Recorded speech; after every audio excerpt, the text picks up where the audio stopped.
আমাকে কিছু আগে ভাগে কিছু করে দিয়ে যাও।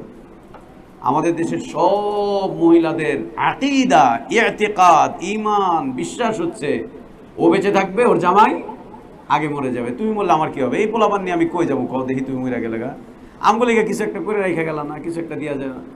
মানে বেড়াকে কেমনি করে মারতে হবে আর দুনিয়া থেকে বিদায় দিতে হবে, বউরা আগে থেকেই পরিকল্পনা করে।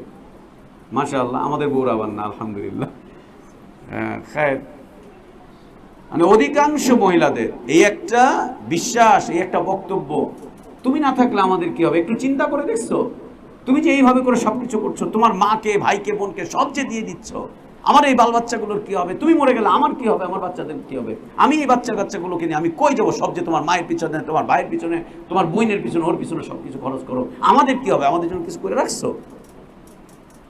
ব্যাস, জামাইকে নাকে দড়ি দিয়ে ওর বাপের বাড়ি নিয়ে যায়, শ্বশুর বাড়িতে, শ্বশুর বাড়িতে নিয়ে যায় শ্বশুরের সামনে, শালার সামনে, সম্বন্ধীর সামনে, সবার সামনে। দেখছেন কি করে? সব খরচ করে করে ডালা ভইরা ভইরা বাপের বাড়ি, এই বাড়ি, ওই বাড়ি, বাপরে দেয়, ভাইরে দেয়, বোনরে দেয়, এরে দেয়, ওরে দেয়। আমার এই বাচ্চা, ছোট ছোট বাচ্চা কাচ্চা, এদের নিয়ে আমি কই যাবো? একবার চিন্তা করছে যে আমি, ও মরলে আমার কি হবে? ও মরলে আমার কি হবে? বাচ্চাগুলোর কি হবে? স্বামী গো বেচা